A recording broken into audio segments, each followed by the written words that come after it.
Hello friends, कैसे हैं आप लोग। आई होप आप सभी लोग अच्छे होंगे। फ्रेंड्स, जैसा कि मैंने अपने पार्ट 2 वीडियो में बात की थी कि रियली में प्राण क्या होते हैं और प्राणों से कैसे मनुष्य जीवित रहता है और कैसे हर एक प्राणी जीवित रह रहा है। और उस वीडियो की एंडिंग हुई थी कि सबसे अधिक मात्रा में प्राण किस में पाए जाते हैं, मनुष्यों में या फिर पशुओं में या फिर स्थानों में या फिर भोज्य पदार्थों में, कौन सी चीजों में सबसे अधिक मात्रा में प्राण पाए जाते हैं। दोस्तों, आज हम उसी टॉपिक पर बात करने वाले हैं कि कौन सी चीजों में सबसे अधिक मात्रा में प्राण पाए जाते हैं।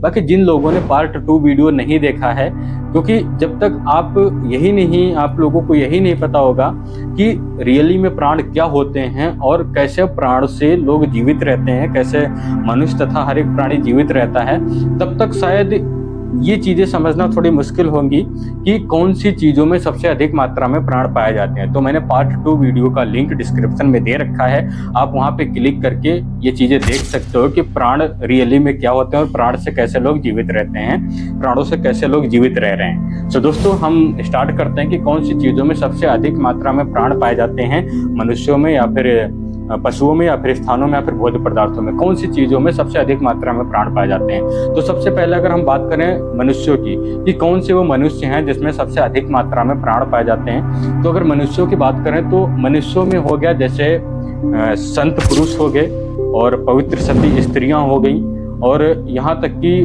निस्वार्थ भक्त तथा ब्रह्मचारियों एंड सात्विक जीवन जीने वाले नास्तिक लोगों के अंदर भी प्राणों की शक्ति बहुत अधिक होती है। ऐसे लोगों के साथ कुछ समय बिताने से ही आपके अंदर प्राण की वृद्धि होती है।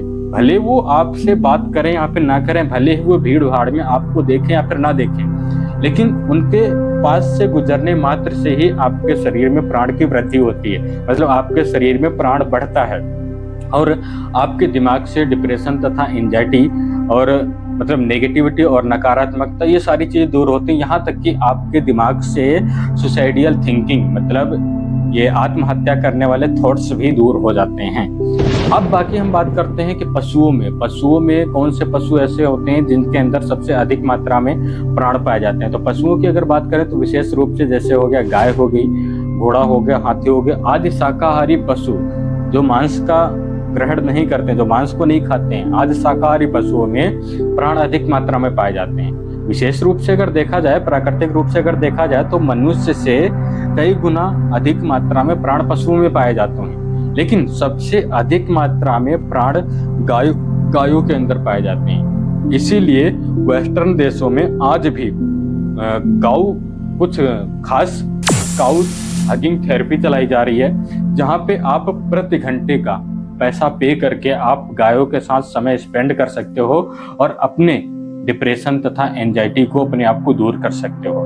बाकी अब हम तीसरे पॉइंट की बात करते हैं, जिसे हम बोलते हैं स्थान की। कौन से स्थान ऐसे हैं जहाँ पे जाने से आपके शरीर में प्राण भरता है, मतलब कौन से स्थानों में सबसे अधिक मात्रा में प्राण पाए जाते हैं। तो अगर स्थानों की बात करें तो मंदिरों में हो गया, नदियों में हो गया, तीर्थ धाम हो गया एंड हरियाली वाली जगहों, प्राकृतिक हवाएं हो गई, सूर्य प्रकाश हो गया, और जैसे खेत खलियान हो गए, जंगल हो गया, उद्यानों में हो गया और वनस्पति से भरे हुए घरों में, इन चीजों में सबसे अधिक मात्रा में प्राण पाए जाते हैं। इसीलिए मंदिर तथा पवित्र जगहों पे जाने से यहाँ तक कि नास्तिक के हृदय को भी शांति का अनुभव होता है। उसको भी लगता है कि मेरे हृदय को शांति मिल रही है। तो ऐसी चीजों में अधिक मात्रा में प्राण पाए जाते हैं। इसीलिए गांवों में रहने वाले लोग या फिर खेत खलियान में काम करने वाले लोगों के अंदर कभी भी डिप्रेशन या फिर एंजाइटी की समस्या नहीं होती।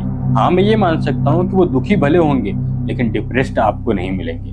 बाकी अब हम फोर्थ बात करते हैं भोज्य पदार्थों में कि कौन से भोज्य पदार्थों में सबसे अधिक मात्रा में प्राण पाए जाते हैं। तो अगर भोज्य पदार्थों की बात करें तो जैसे सूर्य जल हो गया, वर्षा जल हो गया, भूर्ग जल हो गया, और समुद्र तथा नदियों के झरने का जल हो गया, और खेतों में चरते हुए, सुख से चरते हुए गायों के दूध या फिर घी के उत्पादों में हो गया, या फिर हरी सब्जी तथा ताजे फलों में हो गया। इन सभी चीजों में अधिक मात्रा में प्राण पाए जाते हैं। लेकिन सब्जियां तथा फलों को जितना कम काटा, उबाला, भुना या फिर तला जाएगा उतना ही अधिक प्राण होते हैं। लेकिन जितना ज्यादा आप उनको काटोगे, भुनोगे, उबालोगे या फिर तलोगे, उतना ही ज्यादा उसमें से प्राण कम होने लगते हैं। इसीलिए बाजारू जंक फूड जो होते हैं, जंक फूड या फिर बाजार में जो जूस तुम्हें देते हैं लोग, उसमें प्राण की मात्रा बहुत कम होती है। और बेसिकली रूप से मांस हो या फिर अंडा हो, मुख्य रूप से मृत होने के बाद उसमें से संपूर्ण रूप से वो प्राणहीन हो जाते हैं। वो मतलब उनके अंदर 1% भी प्राण नहीं रहता, वो प्राणहीन हो जाते हैं। उसको खाने से कोई भी बेनिफिट नहीं होता, आपके शरीर में बिल्कुल भी प्राण नहीं भरता उसको खाने से। तो ये होता है। अब दोस्तों बात यहाँ पे ये आ रही कि हमें ये तो पता चल गया कि सबसे अधिक मात्रा में प्राण किस में पाए जाते हैं। मनुष्यों की भी बात कर ली कि मनुष्यों में कौन से मनुष्यों में सबसे अधिक मात्रा में प्राण पाए जाते हैं।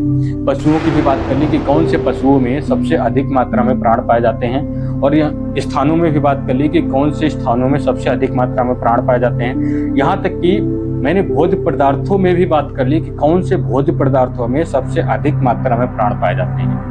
अच्छा, अब हमें ये तो पता चल गया कि प्राण किसमें सबसे अधिक मात्रा में पाए जाते हैं, लेकिन यहीं पे क्वेश्चन एक और उठता है कि कौन सी चीजों में प्राण कम पाए जाते हैं। मतलब कौन सी चीजें प्राणहीन होती है, मीन्स कौन सी चीजों में प्राणों की मात्रा कम होती है, ये तो हमें पता ही नहीं है। बाकी दोस्तों कौन सी चीजों में प्राणों की मात्रा कम होती है, कौन से मनुष्यों में, कौन से भोज्य पदार्थों में, कौन से स्थानों में और कौन से पशुओं में प्राणों की मात्रा कम होती है, अपना अपना ओपिनियन कमेंट में बताइए कि कौन से मनुष्यों, पशुओं तथा स्थानों एवं भोज्य पदार्थों में प्राणों की मात्रा कम होती है। वो अपने अपने ओपिनियन कमेंट में बताइए।